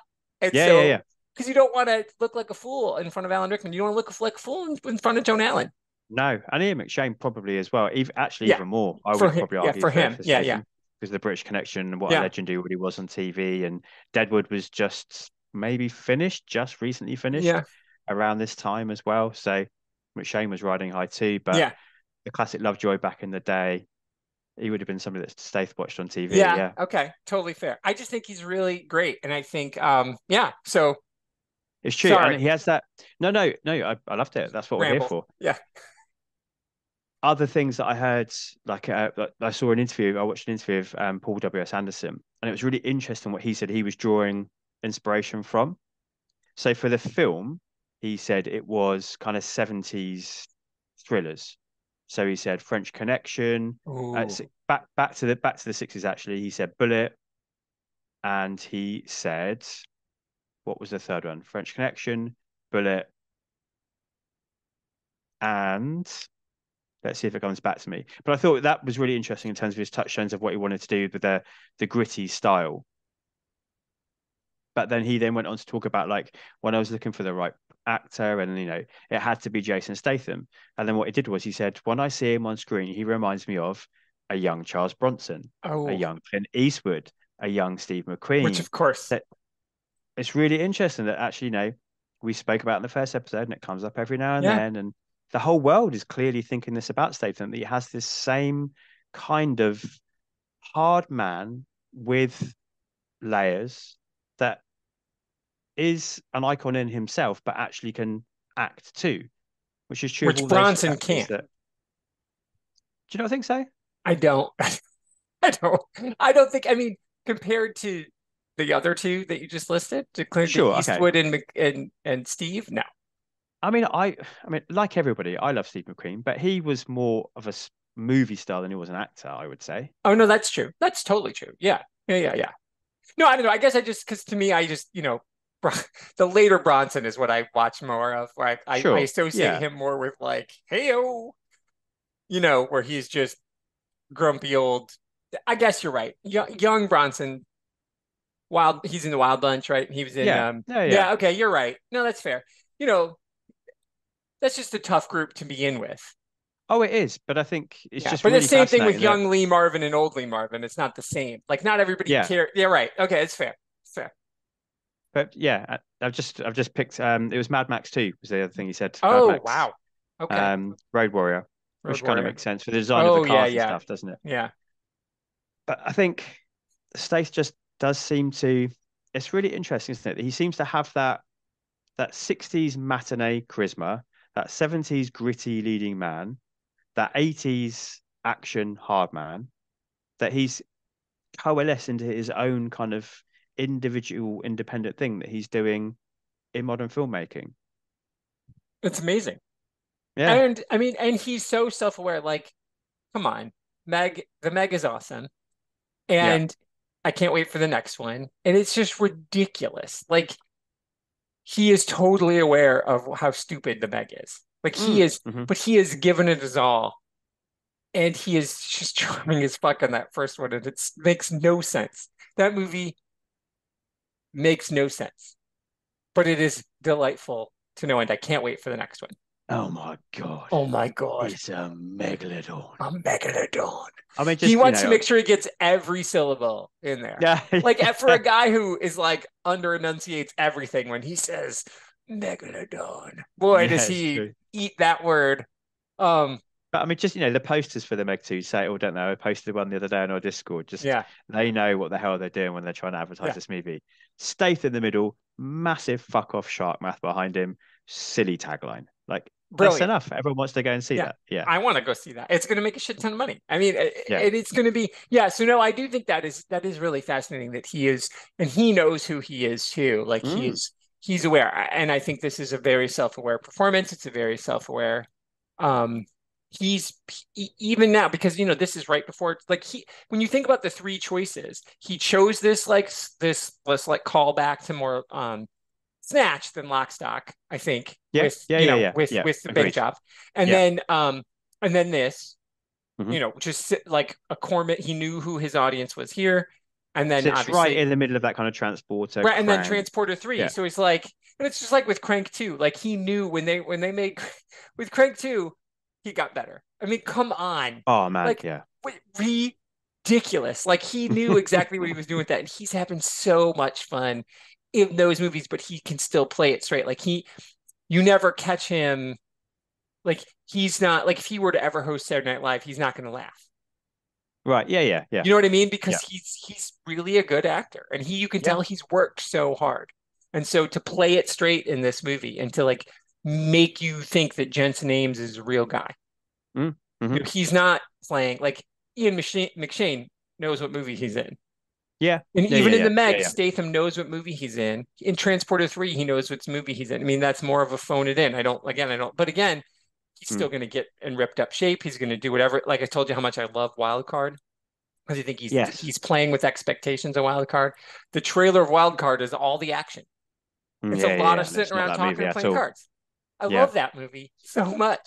And it's I like, think there's. so he's No, go really on. No. smart. He's really Yeah. making good choices. Yeah.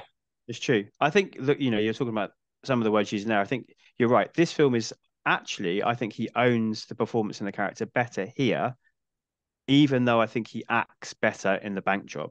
Mm, I think that the action scene at the end of the bank job is a mistake. I think it's a good scene, but I think he needed to be a brawler in the bank job like he is here. yeah. But in the bank job, he's doing martial arts shit, which doesn't make any sense for Terry Leather. Because, right. Whereas here, there's none of that. It's just I get things and I hit you with them really hard. Yeah. I And get a he even, wrench. I get a the way he walks, even like when he's, yeah. it's him in the suit Oh yeah, definitely. Yeah, yeah. because he stands a certain way, Hmm. and it's a callback to the Depeche Mode suit from the beginning, the way that he's Yeah, yeah, standing in yeah, the jumpsuit. So that's like a setup yeah, of the mirror scene. So we know that that's him in it because you see his face in the beginning. So when he's got the Frankenstein mask on, when mm, he gets out to fight Pachenko, you know that that's Stath in the suit still. It doesn't have to yeah. be. Could have just been his No, no, body it's double, true. but Yeah, it was yeah. him. And I think that Could have was been whoever's intentional. playing the Mandalorian now. Yeah, Right. Where he's admitted finally, like I quit doing that job. Yeah. yeah, Yeah. yeah. Yeah. No, it's true. And I think it's just a sign of like total control of his art, his craft at this point, isn't it?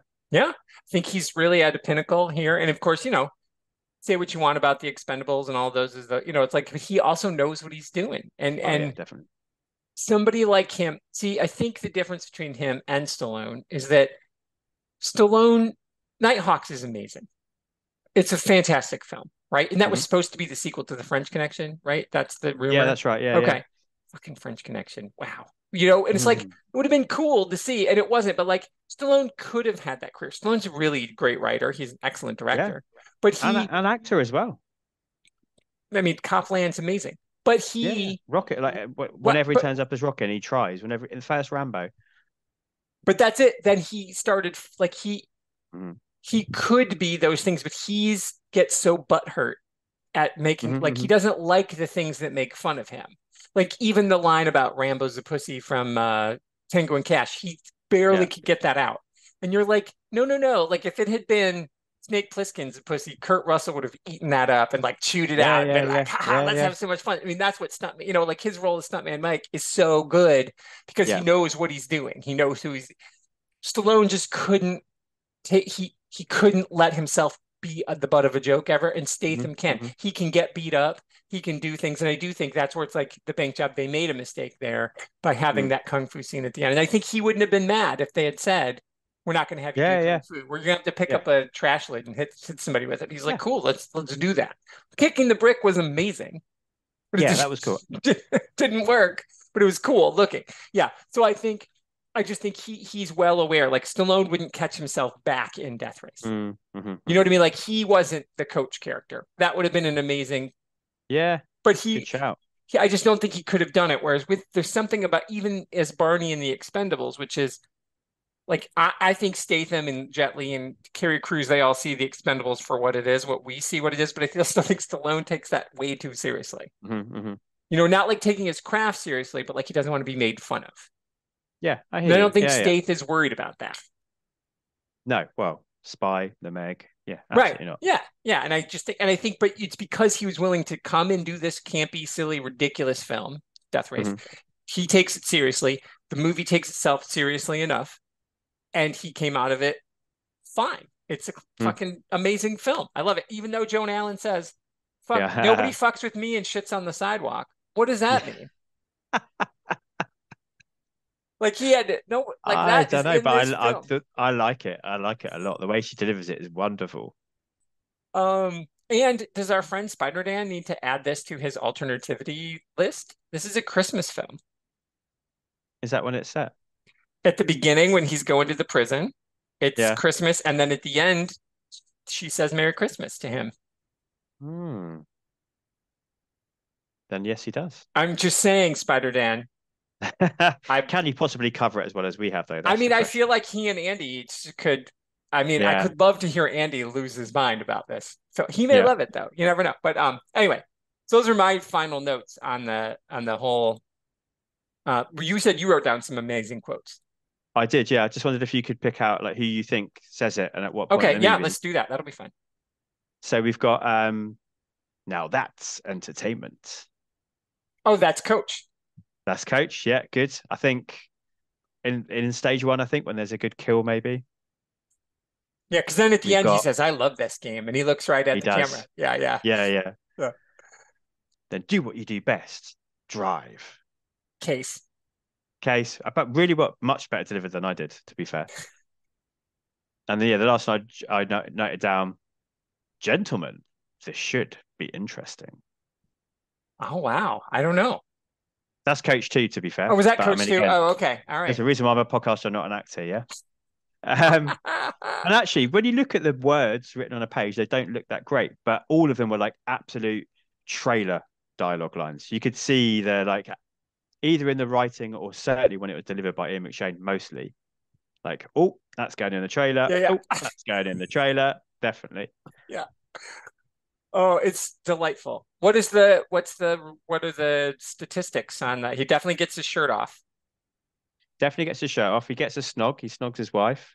Right, right. Unfortunately, he gets baby cock blocked, which we've all experienced that. He does. For sure. Everybody has been. Yeah, yeah. Yeah, we've all experienced that. Yeah. And then he obviously slays quite a few people, Yeah. but he does not get slayed. No, no, he lives. And it's pretty decent. Pretty decent. Yeah. And you're right. They made the right decision not to push the Case Jensen couple angle because at the end she turns up in the coda, doesn't she? And it's very Fast and Furious. We're a family. Yeah. Nice. And she gives him a That's good. cuddle. And Yeah. it's like, I'm so glad you made it, but there's no sexual tension. It's No, and he's like, "Here's my brotherly, daughter." sisterly, actually. Yeah, yeah. Yeah, yeah. Yeah, she kisses her on the cheek. She's almost like cool Auntie Case now, isn't Yeah, she? yeah. She is cool, Auntie Case, who has a badass car. Yes, she does have a badass car. Yeah, yeah, Yeah. yeah. It's his car. It's the same car. Yeah, absolutely. Yeah. And stats for the movie are pretty good as well. Made 76 million, What was the budget? 45. Mm, So, I know we often talk about like wanting to double your budget in order to be considered a big success, but I mean that's a decent but it return. technically And enough that spawned 4 sequels Well, because exactly. the Yeah. 3 direct sequels, and it made Roger make 2050. Yeah. Yeah. With Manu Bennett as Frankenstein. Wow. He turned in an 11 out of 12 performance. You watched it. I did. That film is He was just screaming the whole time. He was out of his mind. Like I would like, did they like, here's a bunch of Coke. Oh man, that film is He's gonna be It's in a film. Tampa. Like I told you, he's there, he's gonna be at the Tampa Comic-Con. And I sent you the Yes. message of Yes, the you picture of did. him. And Yeah, like, if yeah. I go to this, he's there because he was in Arrow, Yeah. Yeah. And so I thought I would not talk to him about that. He was fine as Slade. He played Slade Wilson in the Arrow series. Yes, of course he Yeah, did. yeah. Yeah, He was very good. But I Mhm. would be like, I would want to talk about Yeah. how much was Roger there? How's he doing? How are things? Like Yeah, I would yeah, just yeah. want to talk about 2050. I'd be the only person who gave a shit. And I am it's not good. It's atrocious. Yeah, it's I can't really think of the words. It's if you want to sit and try and criticize 2000, watch 2050 and then just see where you're Then at. you'd be like, wow, it's a fucking Yeah. Oscar-winning masterpiece for sure. Absolutely. Yeah. Yeah.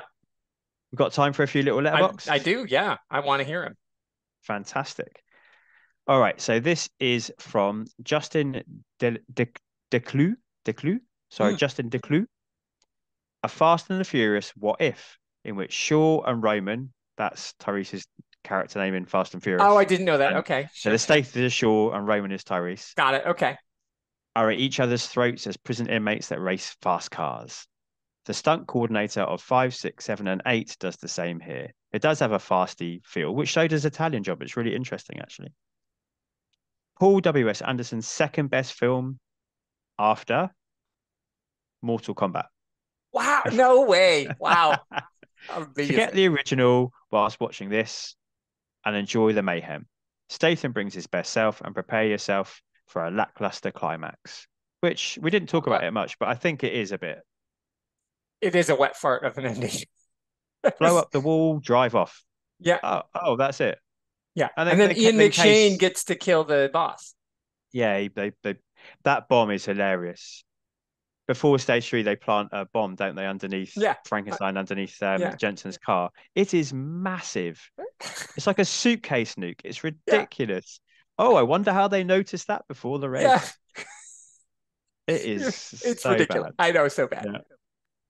Jason Kennedy says, Jason Statham stars as an imprisoned Jason Statham, sliding around a monochromatic steel mill in tricked-out minigun-equipped muscle cars for PPV buys. It's nothing like Corman's 1975 cult classic, eschewing all the futurism and police state comment for sole focus on Statham's plight and vehicular slaughter. Well done and fun, with great action editing by Niven Howie, editor of several of Anderson's Resident Evil sequels and Dawn of the Dead from 2004. Whoa, wow, nice. That's the same editor. Nice. Damn. There's also a neat little tie-in to the Frankenstein character of Corman's original at the beginning. Maybe a stipulation of Corman's involvement here. I don't know if you picked up on this. He doesn't go on to say what, but the voice actor of Frankenstein is David Carradine. I didn't hear it. Yeah, he sounds terrible. I thought it was like doing like a weird South American accent. Actually. Yeah, I did too. Yeah. So at the very start of the movie, Tyrese Machine Gun Joe blows up the original Frankenstein. Right. Which, and it was Carradine's voice. It was Carradine's voice. Yeah. Well, no. Which, according to the prequels, sorry, spoilers for Death Race 2 and 3, is Digger Ray Scott. Right, exactly. Yeah. What is that? He replaces... Anyway, forget that. Yeah. It's Luke Goss as fake Statham. No, because Luke Goss is playing the original Frankenstein, isn't he? Oh, right. You're right. Before it becomes a Statham. Yeah, you're right. Okay. But then in the awful number 3, there's this weird plot that doesn't work within any internal. Because that one's the one where they go to Mexico or whatever. Yeah, and then he swaps places with the owner of Death Race. You're Digger right. Ray Scott. Okay. So it's Digger Ray Scott with David Carradine's voice playing South American. Right.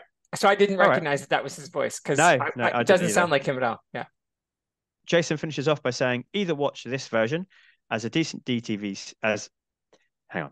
He says, either watch this or its decent DTV sequels any day of the week, long before squirming through the awful Death Race 2050.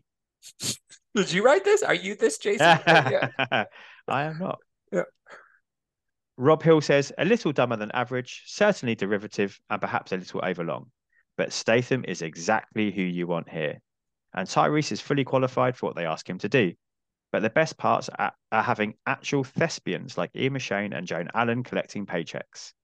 I don't resent anyone making an honest buck, but always get a kick out of these talented actors taking roles that no one would predict for them.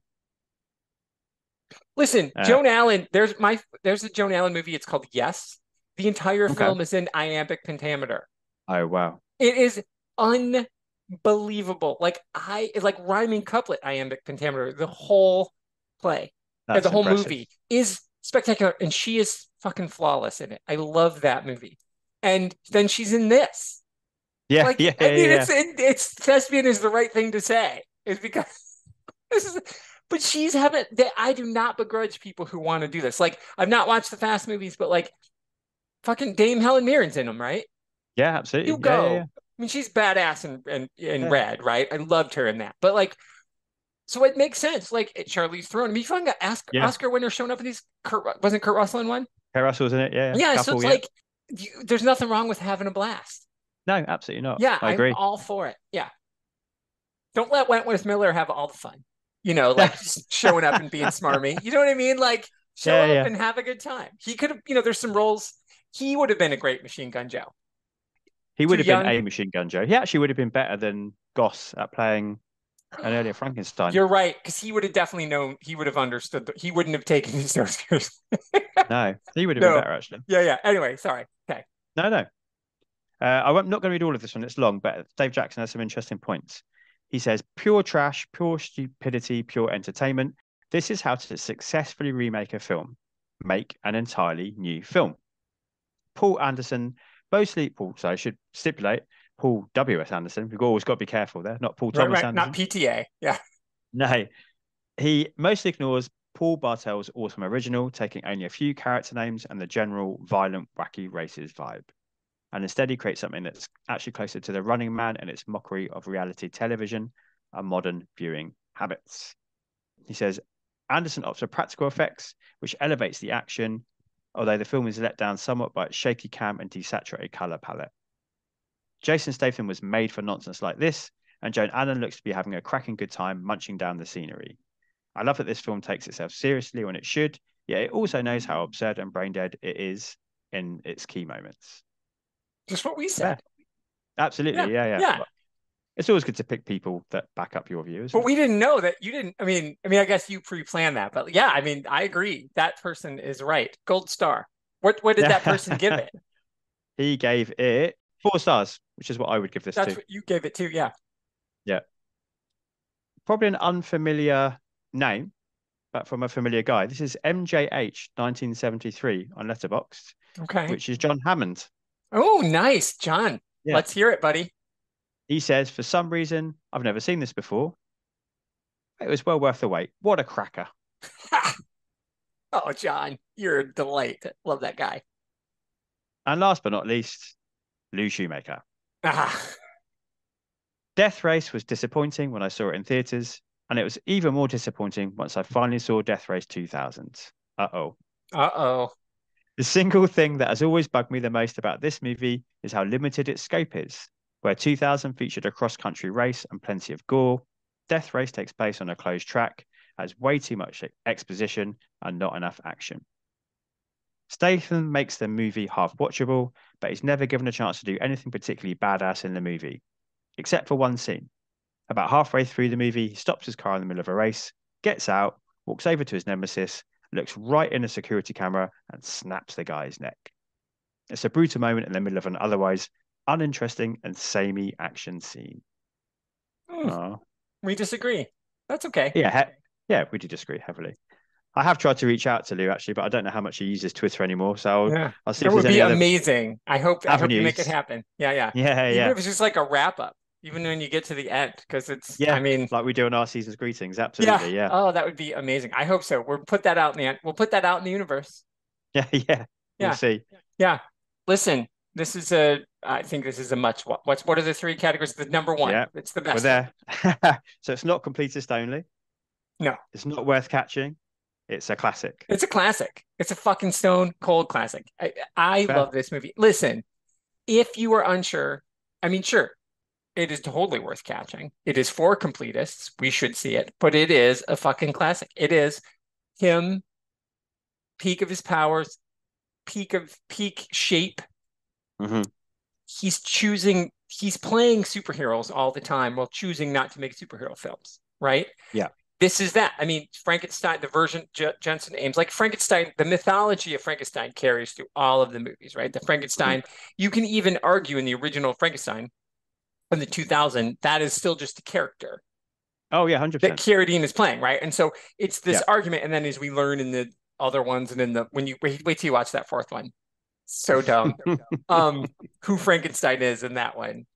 I'm not even gonna not the actor, but like what the character does. Like that's one where they have a different voice actor than the body actor, and you can tell. Okay. So even though he's wearing the mask the whole time, it's whatever. Dumb.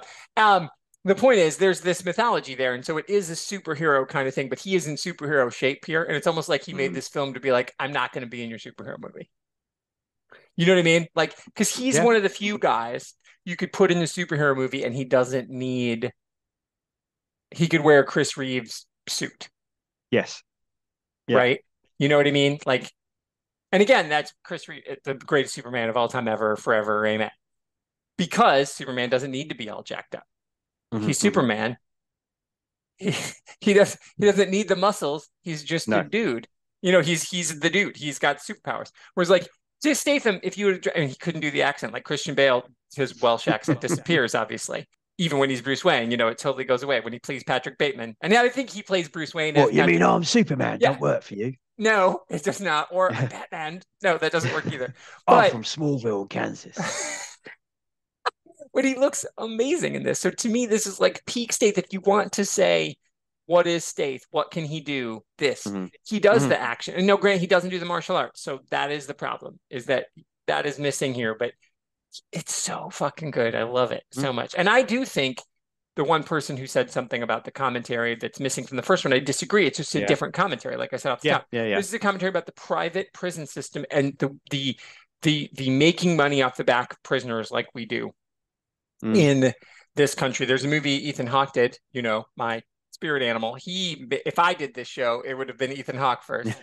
And he did a movie called Adopt a Highway, where he's a guy who like goes to jail for 20 years during the 3-strike rules in America that we used to have. So like when he finally gets out and he tells somebody what he was in jail for, and he's like, dude, it's not even illegal anymore for the amount that you had.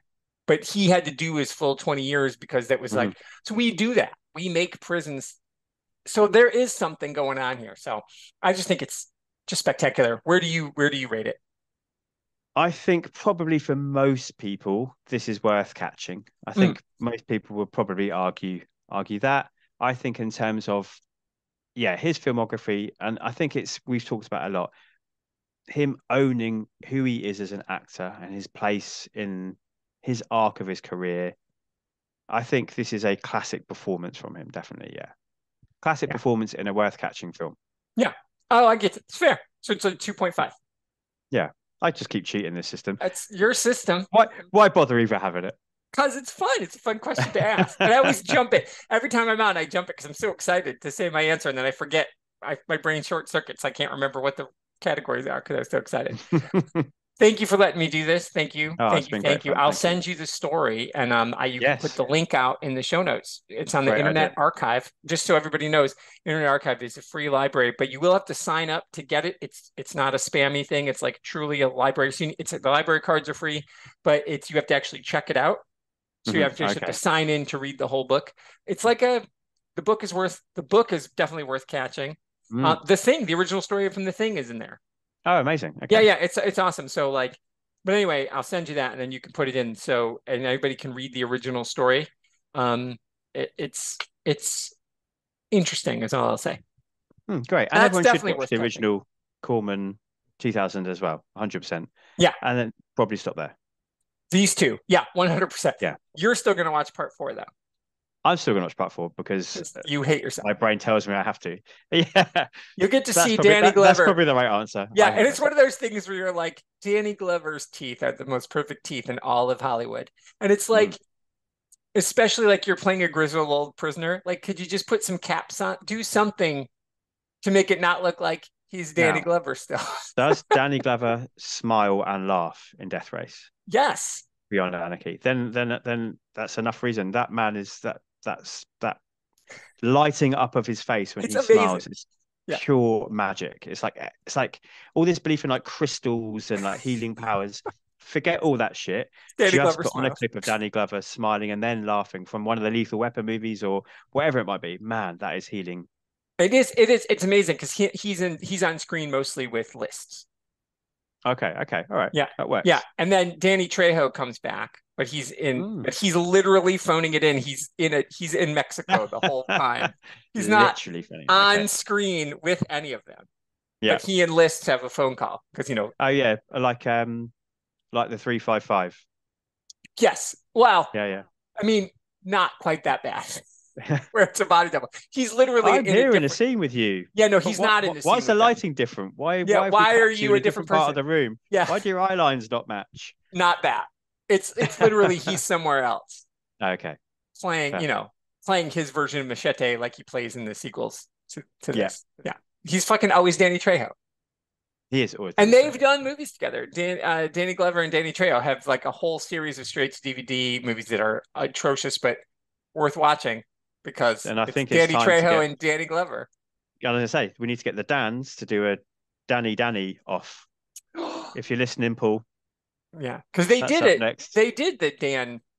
Yeah, they did their top 5 Dans, but now we need to do a Danny off. I think that's amazing. I'm here for that. Paul, make that happen. Okay. Anyway, sorry, I'm rambling. I just haven't seen you in a while. It's nice to talk. It is, but I can't let you go before you obviously tell everyone what you've got coming up. You tell everyone about your book. Sure. Whatever you want to share. Okay. What do I have coming up? Well, so this is coming out on the 24th of July, if that helps. Okay. Well, I'm going to be on Femme On with your sister, where we're going to discuss Assassination Nation, a movie that confounds me and confuses me, and I can't tell if I am okay with it. So I need her to tell me. I wish Good it had chance to been watch that before it comes out. Yes, I wish it had been directed by a woman, is what I always come back to. So she's going to tell me if I'm right or wrong on that. And then Heath and I are going to do Booze, Broads, and Bullets, which is the one Sin City we've been all regard. I know. And then Here comes the cliff. Yeah. So we're going to do that, and that's coming up. And then Blake will be back to do Tintin in America.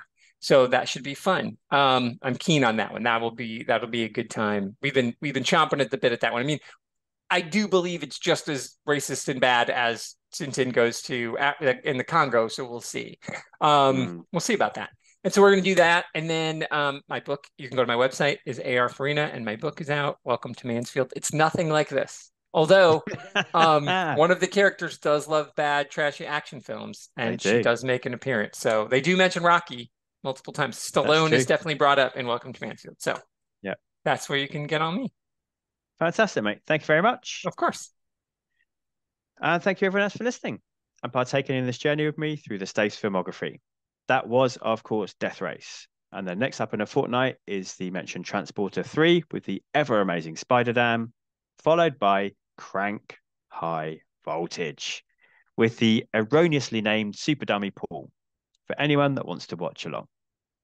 I'm Jack's Musings, and that's JACS, and you can find me on Twitter where I am most active. You can also contact the show directly on Twitter under the name Back to the Filmog. Please make sure you use the hashtag Follow the Filmography. I'm also a proud member of the Comics in Motion family, a super place full of the world's greatest people, dedicated to bringing you podcasts on a variety of geeky topics. So please make sure you take the time to search, subscribe, and rate our shows whenever and wherever you listen. Until next time, be excellent to each other and make sure you take the time to treat yourself too. I am Jack signing off. Yippee-ki-yay, movie lovers.